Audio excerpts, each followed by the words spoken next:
¿Acaso Dios no hará justicia?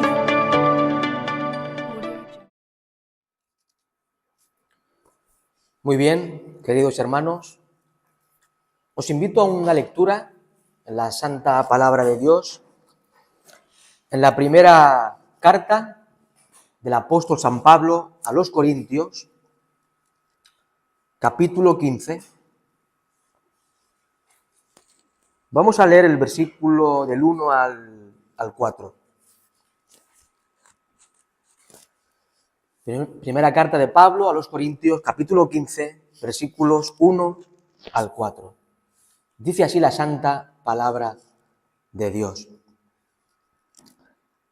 Además, os declaro, hermanos, el evangelio que os he predicado, el cual también recibisteis, en el cual también perseveráis, por el cual, asimismo, si retenéis la palabra que os he predicado, sois salvos, si no creísteis en vano. Notar ahora el versículo 3 y el versículo 4. Porque primeramente os he enseñado lo que asimismo recibí, que Cristo murió por nuestros pecados conforme a las Escrituras, y que fue sepultado y que resucitó al tercer día conforme a las Escrituras. Aquí el apóstol Pablo presenta los dos grandes hechos históricos en donde se basa, se fundamenta el único evangelio. Hoy en día hay muchos falsos maestros, siempre lo ha habido. Ya en el siglo I habían falsos maestros que enseñaban doctrinas contrarias a la palabra de Dios. Hoy, siglo XXI, hay muchos herejes que enseñan doctrinas contrarias a la verdad de Dios. Y muchos presentan un falso evangelio, basado en prosperidad económica, en salud y otras cosas aberrantes. Pero el apóstol San Pablo, en 1 Corintios, capítulo 15, comienza así. Además, os declaro, hermanos, el evangelio que os he predicado. ¿Y cuál es este evangelio que Pablo ha predicado a los corintios? Este evangelio único tiene dos hechos históricos como núcleo. La muerte de Cristo por nuestros pecados, conforme a las Escrituras, porque ya las Escrituras del Antiguo Testamento anunciaron la muerte vicaria y sustitutoria de Cristo. El clásico Isaías, capítulo 53. 8 siglos antes de Cristo, esto es tremendo, 8 siglos antes de Cristo anunció de una forma detallada el sufrimiento, padecimientos y muerte vicaria de Jesús por los pecados de su pueblo. Las Escrituras ya lo anunciaban. El Salmo 22 también, 1000 años antes de Cristo, anunciaba también los sufrimientos de Cristo en la cruz.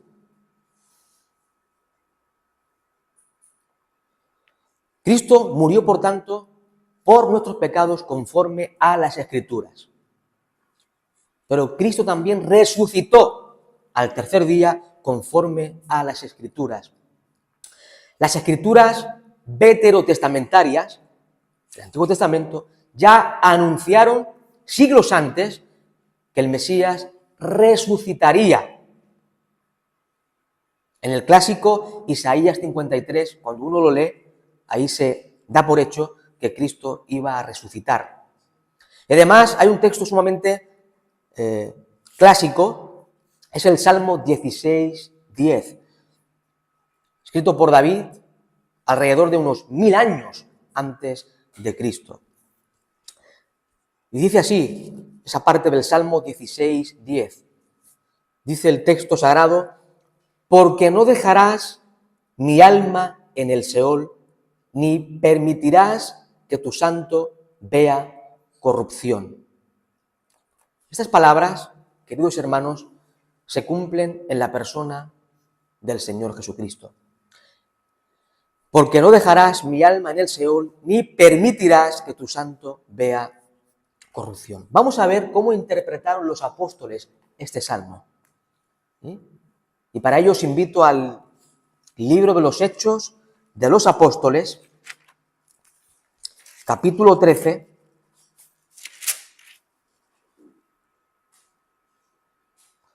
Vamos a leer Hechos, capítulo 13, versículos 33 al 35.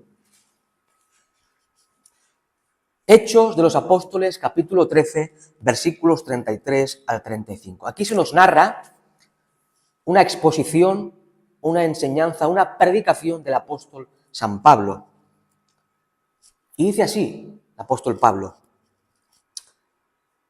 Dice, la cual Dios ha cumplido a los hijos de ellos, a nosotros, resucitando a Jesús, como está escrito también en el Salmo 2.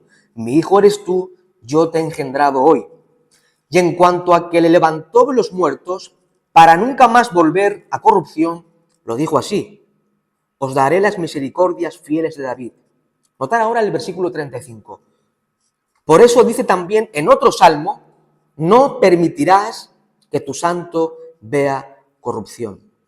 Ya dice, porque a la verdad David, habiendo servido a su propia generación, según la voluntad de Dios, durmió y fue reunido con sus padres y vio corrupción. O sea, el Salmo 16 lo escribe David, sale de la pluma de David.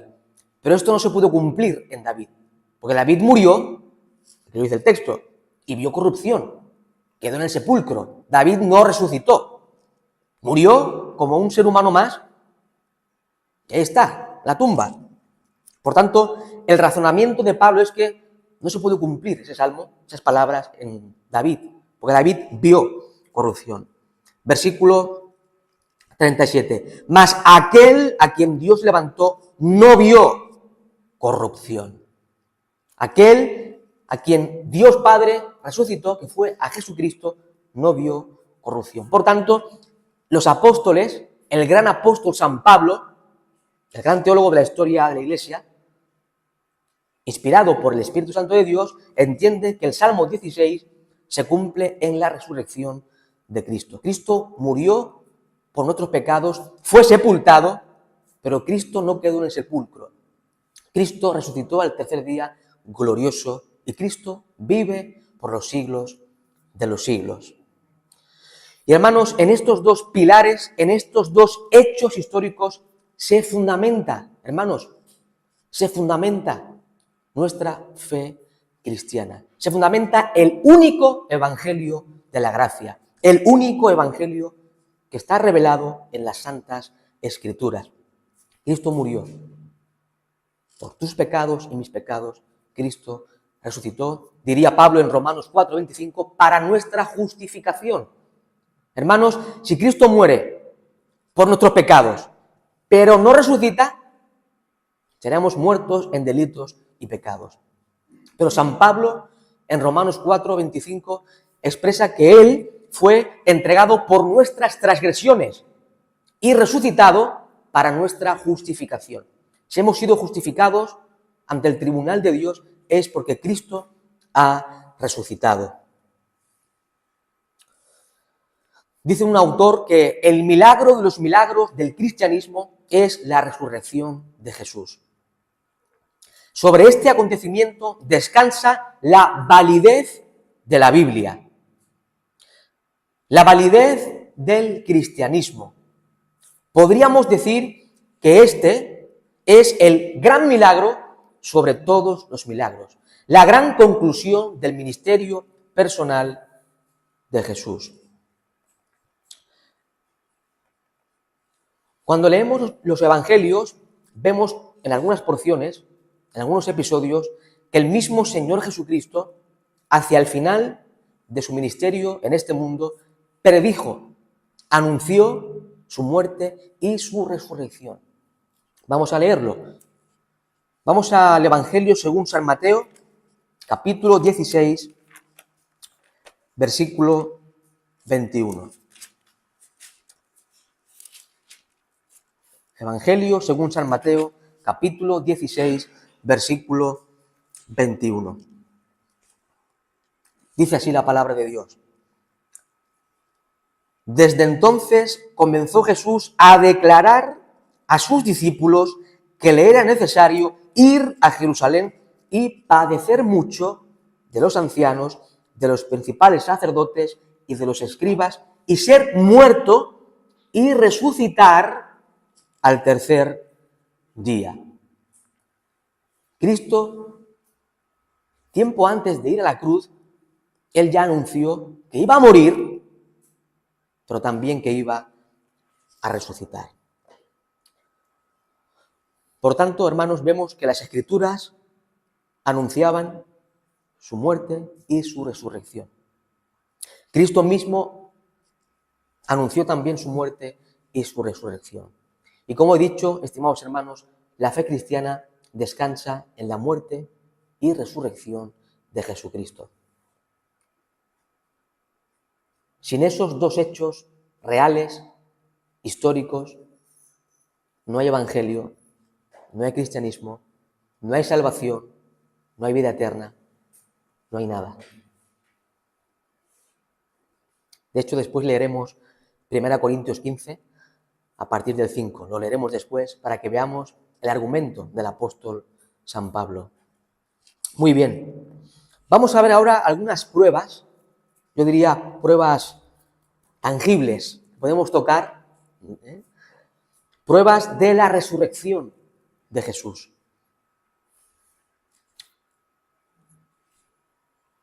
Tiene razón el pastor al poner eso ahí. Vamos en primer lugar a ver las falsas teorías, porque siempre han habido enemigos de la cruz a lo largo de la historia del cristianismo. Y muchos han negado a Cristo y su obra. Y como bien está en la pantalla, vamos en primer lugar, antes de comenzar, a ver algunas falsas teorías acerca o sobre la resurrección. Hay una teoría que se conoce como teoría simoniana.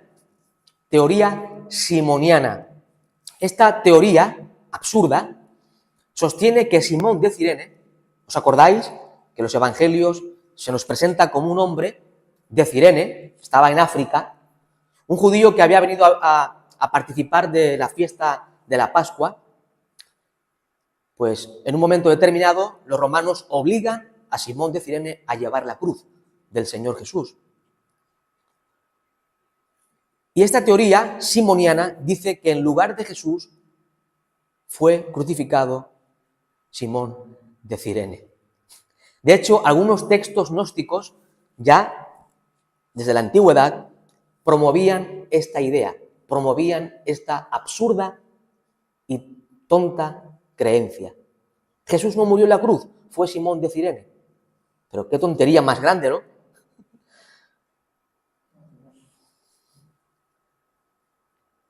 Claro, el mundo impío no quiere reconocer que Cristo ha resucitado.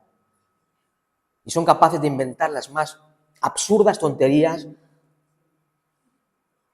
para atacar esta gran verdad de la fe cristiana.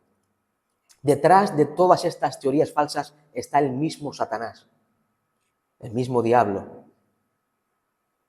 Hermanos, cuando estudiamos la historia de la Iglesia, esto es importante, cuando estudiamos la historia de la Iglesia, que si Dios quiere, después de, no sé si después de Navidades o antes, daremos esa materia, muy importante estudiarla, sumamente importante, la historia del cristianismo. Veremos de que la doctrina de Cristo, es decir, la cristología, ha sido la doctrina más atacada a lo largo de los siglos. Y es evidente que Satanás ha atacado esa gran doctrina en la cual descansa nuestra fe cristiana. Otra teoría es la teoría de la tumba equivocada. La teoría de la tumba equivocada. Algunos han afirmado que cuando las mujeres van a la tumba de Jesús muy temprano, como nos mencionan los evangelios, dieron con una tumba equivocada. Estaba tan oscuro que se equivocaron de tumba. Dice esta teoría que cuando Jesús fue sepultado, las mujeres tenían los ojos muy llenos de lágrimas y no sabían exactamente dónde estaba situada la tumba de Jesús. Cuando llegaron a la tumba, las mujeres que creían que era la correcta, se entusiasmaron y fueron con el mensaje de que Jesús no estaba en la tumba. Se equivocaron de tumba. Nosotros nos reímos, pero esto está en los libros. Está en los libros y se promueve. Especialmente a partir del siglo XVIII, con todo el racionalismo, que no creen en lo sobrenatural, que no acepta las doctrinas cardinales de la fe cristiana, comienzan a surgir ideas muy tontas. Hay otra teoría que se conoce como la teoría del desmayo. Teoría del desmayo. Creen que Jesús no murió en la cruz, sino que en realidad sufrió un desmayo y que al ser puesto en la tumba, con el frescor de la tumba, salió despavorido y se apareció a sus discípulos. Pero que en realidad Cristo no murió, sino que se desmayó.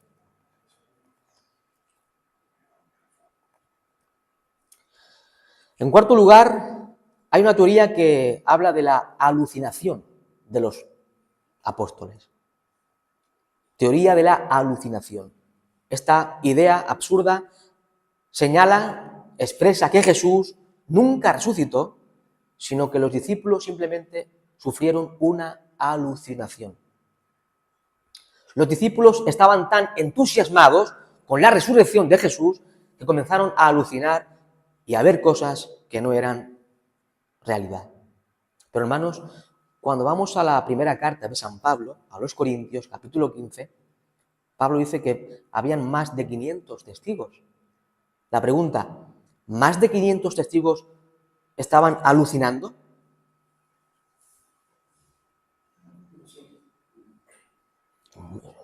Son muchas personas. ¿Más de 500 hermanos alucinando, viendo a Jesús resucitado? Y la más popular de todas es la teoría del cuerpo robado. Esta es la más popular de todas las falsas teorías. Enseña que los discípulos de Jesús robaron el cuerpo para dar empuje a su nueva religión, para dar empuje al cristianismo.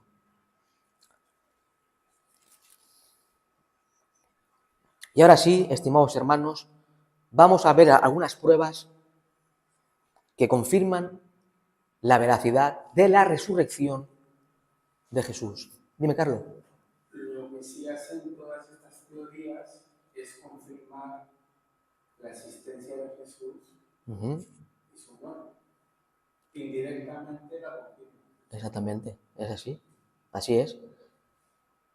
Sin duda alguna. Confirman su existencia y como mínimo, como dice Carlos muy bien, su muerte, porque intentan explicar la resurrección de una u otra forma. Pero mira, es un dato que no había caído, pero es cierto, muy importante. Pruebas de la resurrección de Jesús. Una de las grandes pruebas son las apariciones de Cristo resucitado. Es una prueba contundente de su resurrección. Cristo se apareció a María Magdalena, Juan 20, del 1 al 17. Se apareció a otras mujeres, Mateo 28, 9 y 10. Se apareció en varias ocasiones a los discípulos, a los apóstoles, Mateo 28, 16 al 20. Vamos a leer el texto de Pablo, 1 Corintios. 1 Corintios 15, versículo 5 al 8. 1 Corintios, capítulo 15, versículos 5 al 8. Hablando de la resurrección de Jesús, dice: y que apareció a Cefas, apóstol Pedro, y después a los 12. Después apareció a más de 500 hermanos a la vez, de los cuales muchos viven aún. Tremendo. Y otros ya duermen. Después apareció a Jacobo, después a todos los apóstoles, y al último de todos, como a un abortivo, me apareció a mí. habían más de 500 testigos que vieron con sus propios ojos al Cristo glorificado, al Cristo resucitado. ¡Qué tremendo! Y Cristo se fue apareciendo a las mujeres que le seguían, a los discípulos y a otros muchos más discípulos. Más de 500 testigos. Son muchos testigos, estimados hermanos.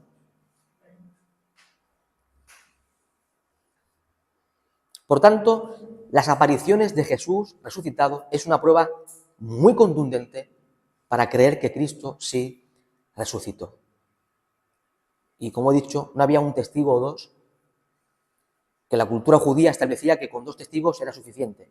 Pues no había 1, ni 2, ni 3, ni 4, más de 500. Son muchos testigos, muchísimos testigos. Todo un pueblo de testigos. Otra de las evidencias de la resurrección de Jesús es la tumba vacía. La tumba vacía. Hasta el siglo XX, siglo pasado, todo el mundo, tanto creyentes como no creyentes, aceptaban la historicidad y realidad histórica del sepulcro vacío. Creyesen o no en Jesús, creyesen o no en su resurrección, prácticamente tanto creyentes como no creyentes aceptaban la veracidad histórica del sepulcro vacío. Incluso los mismos oponentes judíos, ya en el siglo I, en tiempos de Jesús, días después de su muerte, ellos también hablaron, daron testimonio. Vamos a leer un texto. En el Evangelio según San Mateo, capítulo 28,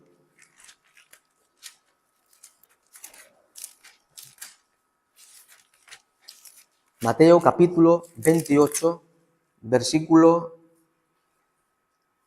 del 11 al 15. Mateo capítulo 28, versículos del 11 al 15. Aquí Cristo ya ha resucitado. Y ahora notar la conversación que tienen los judíos con los soldados romanos que estaban vigilando la tumba. Hermanos, todos sabemos que cuando ponen a Cristo en el sepulcro había una guardia romana. Probablemente eran 4 soldados romanos que estaban controlando, vigilando el sepulcro. ¿Sí? Y además, la piedra que se colocaban en los sepulcros era muy, muy pesada. ¿Sí? Vamos a situarnos en ese contexto. Una piedra grande, muy pesada, que un hombre solo no podía levantar, y al menos o más 4 soldados vigilando la tumba. Dice así, versículo 11 del capítulo 28 de Mateo. Mientras ellas iban, he aquí, unos de la guardia fueron a la ciudad y dieron aviso a los principales sacerdotes de todas las cosas que habían acontecido. Y reunidos con los ancianos, y habido consejo, dieron mucho dinero a los soldados, diciendo, decid vosotros, sus discípulos vinieron de noche y lo hurtaron estando nosotros dormidos. Y si esto lo oyere el gobernador, nosotros le persuadiremos y os pondremos a salvo. Y ellos, tomando el dinero, hicieron como se les había instruido. Este dicho se ha divulgado entre los judíos hasta el día de hoy. O sea, aquí los judíos, los oponentes de Cristo, sobornaron a los soldados romanos para que inventasen que sus discípulos habían robado el cuerpo de Jesús. Pero esta teoría es absurda. Hay muchas contradicciones. Notar, la teoría o lo que tenían que decir los soldados es que sus discípulos vinieron de noche y lo hurtaron estando nosotros dormidos. ¿Cómo iban a saber ellos que sus discípulos robaron el cuerpo si estaban dormidos? ¿Alguien que está durmiendo puede ser un testigo ocular de algo? Y si visteis a los discípulos, ¿por qué no fuisteis tras ellos? Imaginaos a los discípulos cargando el cuerpo de Jesús, y los soldados durmiendo, sabiendo lo que estaba aconteciendo, y si lo vieron, ¿por qué no fueron tras los apóstoles y los mataron? Los decapitaron. Es una teoría muy absurda, la que inventaron ya en el siglo I. Y aquí encontramos ya que el hecho de la tumba vacía ya se ve en el siglo I.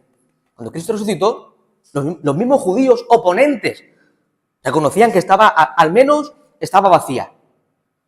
Y como no sabían lo que había acontecido, inventaron la teoría de que los discípulos robaron el cuerpo.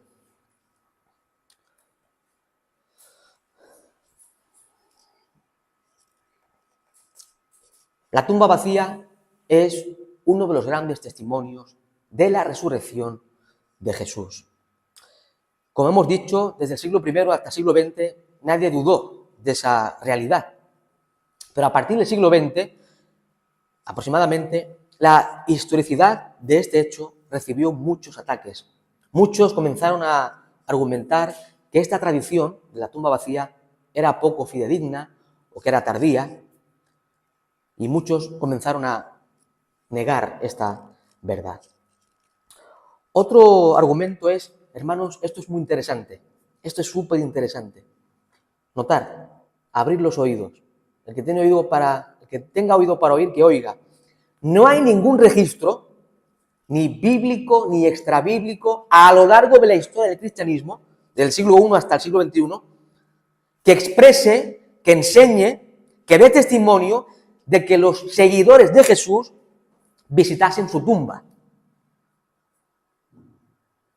Es cierto que las mujeres van el domingo, ¿verdad?, de mañana, a ver a Jesús, pero Cristo ya ha resucitado. A partir de ahí, no se constata en ningún registro bíblico, ni extrabíblico, ni histórico, ni como quiera llamarlo, no se constata que los seguidores de Jesús fuesen a la tumba a visitar su tumba, a venerarlo.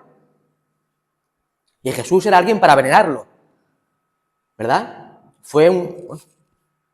Aunque no creyesen en él como Dios hombre, fue un hombre muy revolucionario en la Palestina del siglo I. Hizo muchos milagros, muchas proezas en medio de la Palestina del siglo I. Como mínimo, sus discípulos y su madre. ¿Cómo no iban a ir a la tumba de su hijo, María? Y los que recibieron milagros. Y los apóstoles de Cristo. Evidentemente, si Cristo murió y no resucitó, estaría en la tumba, y la madre, como mínimo, la madre de Jesús iría a verlo cada día o cada domingo, a visitar la tumba de su hijo. Hermanos, no se constata ni un solo registro, ni bíblico, ni extrabíblico, ninguna fuente, a lo largo de 21 siglos, o de 20 siglos, no dice nada acerca de que los seguidores de Jesús, o su madre, familiares, discípulos, visitasen su tumba. Nadie nunca ha ido a venerar la tumba de Jesús. Sí han ido a venerar la tumba de Mahoma, los restos de Buda y otros muchos fundadores de las religiones. Nadie ha ido a venerar nunca jamás la tumba de Jesús. Y esto demuestra que no está Jesús en la tumba.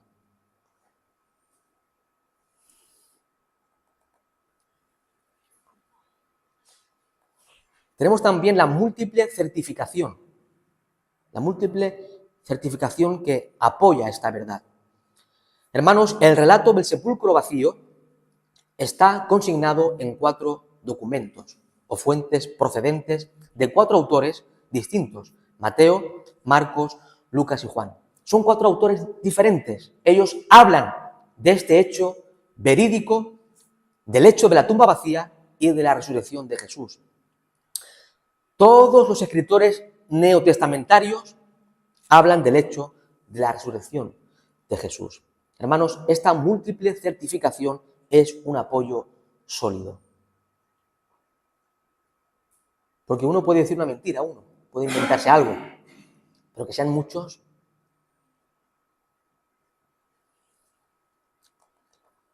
Otro argumento es la proclamación de la resurrección por parte de los apóstoles, afirma el hecho de la tumba vacía. Ahora os lo voy a explicar porque suena un poco raro, ¿no? La proclamación de la resurrección de Jesús afirma el hecho de la tumba vacía. Hermanos, si el cuerpo de Jesús hubiera permanecido en el sepulcro, la proclamación y predicación de los apóstoles acerca de que Cristo ha resucitado en Jerusalén sería imposible. ¿Cómo voy a salir yo a predicar aquí de que alguien ha resucitado si está ahí en la tumba de él y está muerto?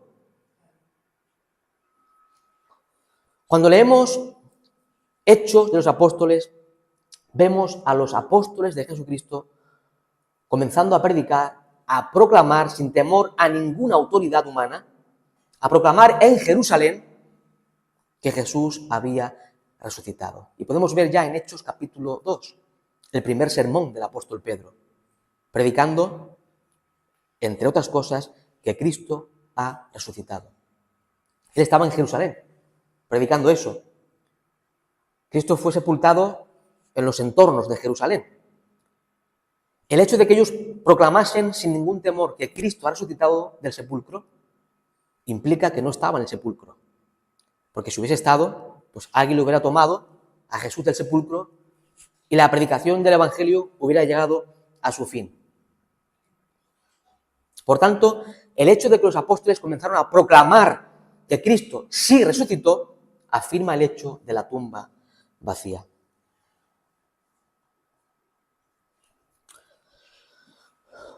Muchos dicen que los discípulos eran muy crédulos, que se lo creían todo, muy crédulos, o que fueron conspiradores que inventaron la resurrección para dar empuje a su nueva religión. O sea, los escépticos presentan dos posturas con respecto a los discípulos. Unos dicen que eran muy crédulos, se lo creían todo, o que fueron conspiradores que se inventaron el hecho de la resurrección. Vamos a acercarnos a la Biblia. Hermanos, vamos a leer Marcos, capítulo 14.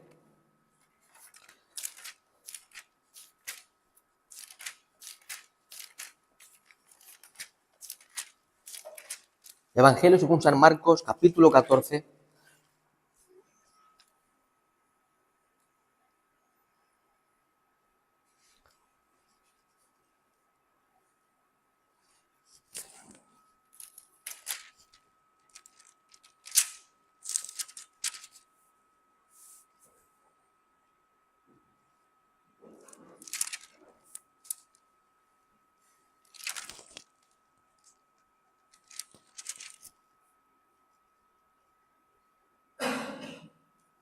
Versículos, vamos a leer el 45 al 50. Marcos, capítulo 14, versículos 45 al 50. Aquí se nos narra ese momento cuando arrestaron a Jesús. Dice así la palabra del Señor. Y cuando vino, se acercó luego a él y le dijo, Maestro, Maestro, y le besó. Entonces ellos le echaron mano y le prendieron. Pero uno de los que estaban allí, sacando la espada, hirió al siervo del sumo sacerdote, cortándole la oreja. Y respondiendo Jesús les dijo, como contra un ladrón, ¿habéis salido con espadas y con palos para prenderme? Cada día estaba con vosotros enseñando en el templo y no me prendisteis. Pero es así, para que se cumplan las Escrituras. Notar el versículo 50. Entonces todos los discípulos, dejándole, huyeron. ¿Sí? Jesús se quedó absolutamente solo. Tomás, Pedro, que decían que vamos contigo hasta la muerte, si tenemos que dar nuestra vida por ti, la damos. Cuando Jesús fue arrestado por las autoridades romanas, todos los discípulos dejaron a Jesús y huyeron de temor y temblor. Hay un autor llamado Philip Yancey hace un excelente comentario. Dice así: los evangelios muestran a los acobardados discípulos en habitaciones cerradas con llave. ¿Os acordáis, no? Que ese episodio, los discípulos estaban cerrados por temor. Los evangelios muestran a los acobardados discípulos en habitaciones cerradas con llave, atemorizados de que lo mismo que le había ocurrido a Jesús les pudiera suceder a ellos. Demasiado temerosos incluso para asistir al entierro de Jesús. Hermanos, los discípulos no acudieron ni siquiera al entierro de su maestro. Dejaron que unas mujeres se ocupasen del cuerpo de Jesús. Irónicamente, porque a pesar de que Jesús había cuestionado las restricciones del sábado contra las obras de misericordia, las concienzudas mujeres esperaron hasta la mañana del domingo para completar el proceso de embalsamamiento. Los discípulos parecen totalmente incapaces de fingir una resurrección o de arriesgar su vida con el robo de un cuerpo. Ni siquiera se les pudo haber ocurrido en el estado de desesperación en que se encontraban. Según los 4 evangelios, las mujeres fueron los primeros testigos. Oiga bien, aquí tenemos otro argumento. Las mujeres fueron las primeras testigos de la resurrección de Jesús, hecho que ningún conspirador del siglo I hubiera jamás inventado. En la cultura judía, la mujer no tenía ni voz ni voto. Es más, cuando se estudia un poco de cultura hebrea, te das cuenta de que las mujeres eran tenidas como una cosa, como un instrumento, en manos de su marido. Ni siquiera tenía dignidad humana. Mucho menos en esa cultura hebrea se les permitía a las mujeres tener voz en un tribunal o como testigos. Era impensable. Pero ¿quién son las primeras que ven a Cristo resucitado? Mujeres, no hombres, sino mujeres. Jamás un conspirador que hubiera inventado una historia semejante, que Jesús había resucitado, jamás había puesto a las mujeres como los primeros testigos. Era absurdo. Había puesto a hombres, a los más altos rabinos de la época, pero no a mujeres. Por tanto, no pudo haber sido un invento, porque las primeras testigos fueron mujeres. Y ningún conspirador hubiera inventado que las mujeres fueron las primeras testigos. No valdría para nada tal invento. Además, vemos a los discípulos tremendamente acobardados. Estaban encerrados en el aposento, cerrados con llave, literalmente, por temor a las autoridades romanas. Tenían temor de que lo que le pasó a Jesús, su maestro, les ocurriese también a ellos. Eran muy temerosos para ir a robar el cuerpo. ¿Cómo iban a robar el cuerpo si estaba ahí la guardia romana? Era imposible. Y además tampoco podía ser un robo, porque qué curiosidad que, ¿cómo se llama esto? El sudario que tenía Jesús en la tumba estaba, según los evangelios, perfectamente puestos, muy ordenados. Si vas a robar el cuerpo, ¿vas a dejar el sudario intacto? Serían muy escrupulosos los ladrones. Es absurdo. Es absurdo. Hermanos, no pudo haber sido un invento, jamás, imposible. Porque los discípulos eran muy cobardes, muy temerosos. ¿Cómo iban a ir a la tumba a robar el cuerpo estando ahí las autoridades romanas? Era impensable. Y además, tampoco podía ser un invento, porque las mujeres fueron las primeras testigos oculares, según los evangelios. Y jamás a un conspirador de esa cultura se le ocurriría poner que las mujeres fueron las primeras testigos, porque eso no tenía ningún valor en la cultura hebrea. Otro argumento, hermanos, es la conversión de Saulo de Tarso. Si leemos Hechos de los Apóstoles, vemos un poco acerca de de la gran violencia de este hombre. Fariseo de fariseo, hebreo de hebreo, perseguidor de la iglesia. Pero en un momento determinado llega a decir en Filipenses capítulo 3 que todo esto, todo lo que había alcanzado el judaísmo, lo tenía por basura para ganar a Cristo. Un hombre que odiaba profundamente a la iglesia de Cristo, que perseguía a los cristianos. Era uno de los personajes más eminentes del judaísmo de aquella época.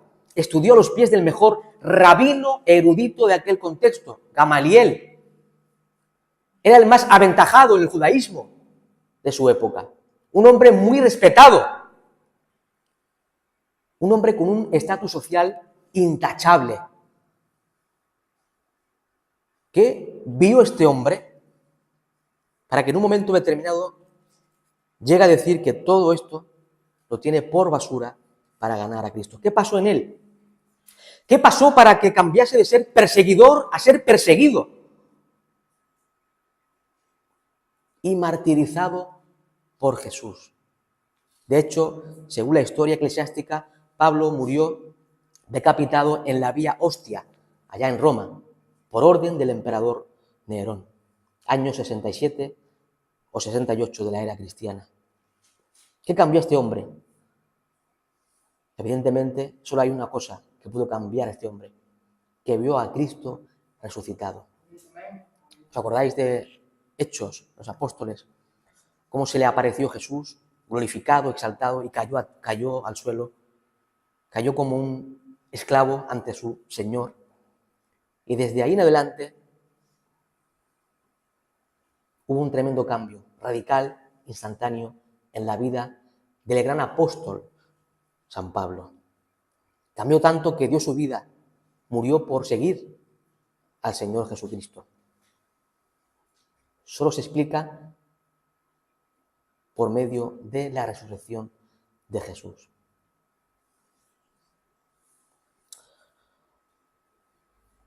Y además, estimados hermanos, vemos también algo sumamente, para mí es el argumento que más me impacta, para mí, es el tremendo cambio de los discípulos de Jesús.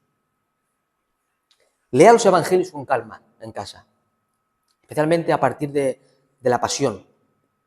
Verá cómo los discípulos, como ya hemos venido diciendo, estaban aterrorizados, temerosos, acobardados, dejaron a Jesús solo. No asistieron ni al entierro de Jesús. Y además, estimados hermanos, eran incrédulos con respecto a la resurrección.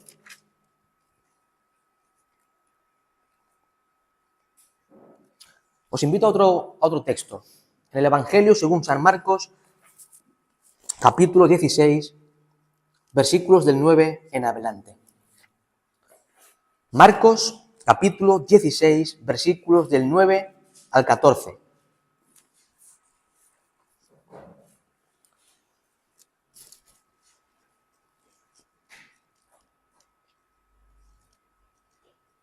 Dice así la palabra de Dios. Habiendo pues resucitado Jesús por la mañana, el primer día de la semana, apareció primeramente a María Magdalena, de quien había echado 7 demonios. Yendo ella, lo hizo saber a los que habían estado con él, que estaban tristes y llorando.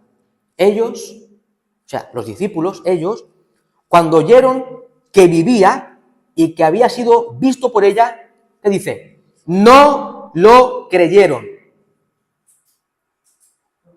Los discípulos no eran crédulos, eran muy, muy incrédulos con respecto a la resurrección de Jesús. Vino María Magdalena, avisó de lo que había acontecido y no creían. Pero después apareció en otra forma a 2 de ellos que iban de camino yendo al campo. Ellos fueron y lo hicieron saber a los otros y ni aún a ellos creyeron. Tremendo. No creían que Jesús hubiera resucitado.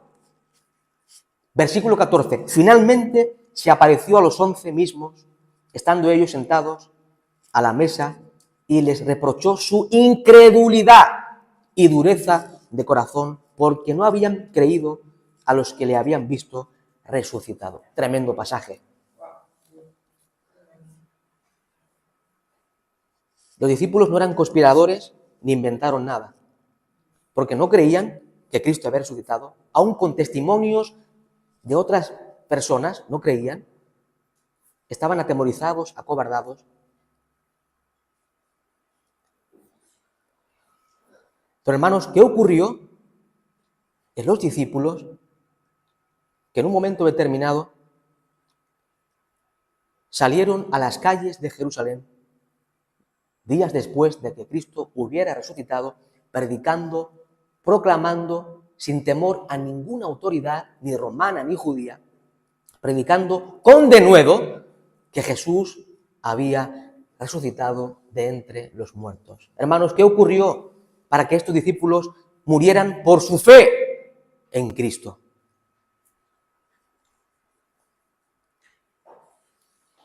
Una pregunta.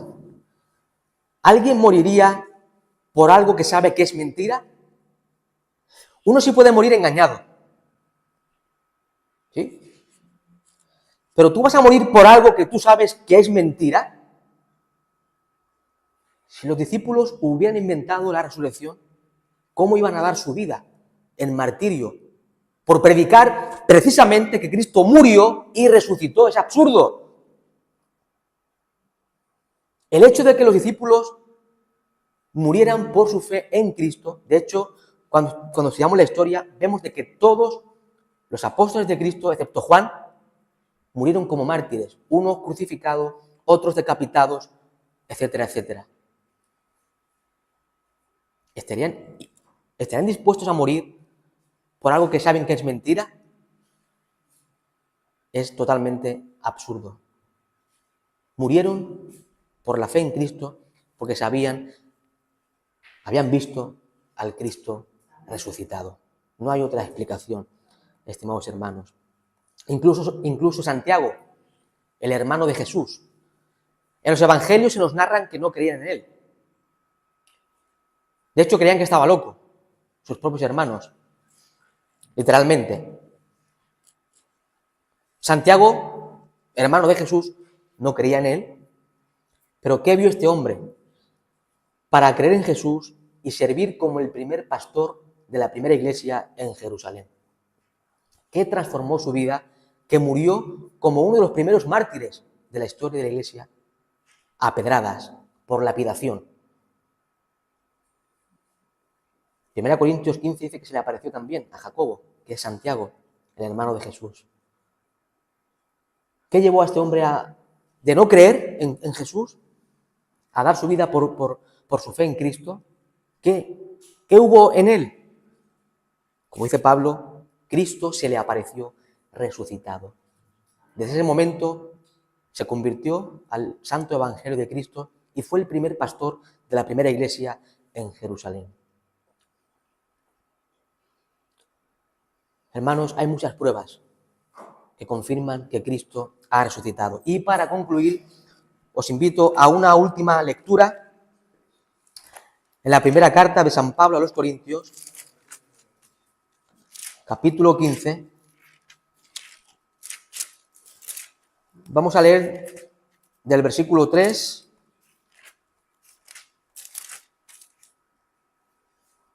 al 20. Es una lectura larga, pero leemos y concluimos. Primera Corintios, capítulo 15, versículos del 3 al 20.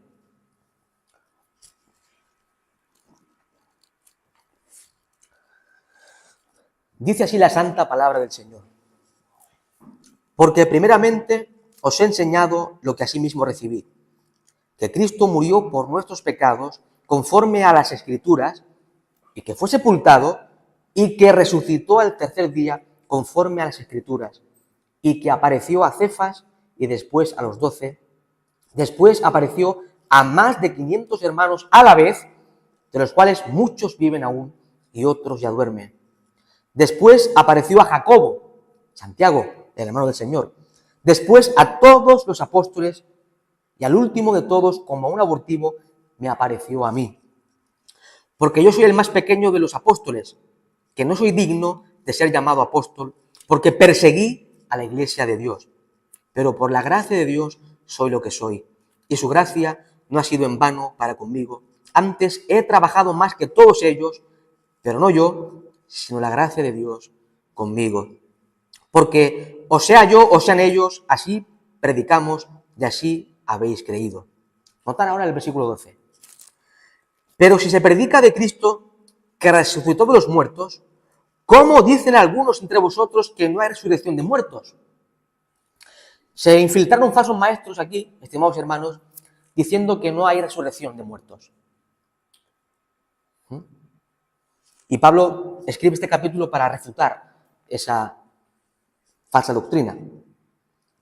Versículo 13.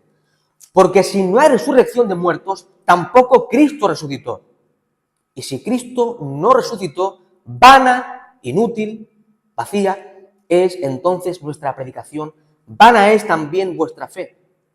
Y somos hallados falsos testigos de Dios, porque hemos testificado de Dios que Él resucitó a Cristo, al cual no resucitó, si en verdad los muertos no resucitan. Porque si los muertos no resucitan, tampoco Cristo resucitó. Y si Cristo no resucitó, vuestra fe es vana, aún estáis en vuestros pecados. Entonces también los que durmieron en Cristo perecieron. Si en esta vida solamente esperamos en Cristo, somos los más dignos de conmiseración de todos los hombres. Hermanos, si solamente confiamos en ese Cristo meramente histórico, que no resucitó, somos las personas más dignas de lástima de todo el planeta Tierra y de toda la historia humana. Versículo 20. Aquí está la tremenda y gran noticia. Mas ahora Cristo ha resucitado de los muertos, primicias de los que durmieron es hecho. Hermanos, Cristo sí ha resucitado de los muertos al tercer día y Cristo vive por los siglos de los siglos.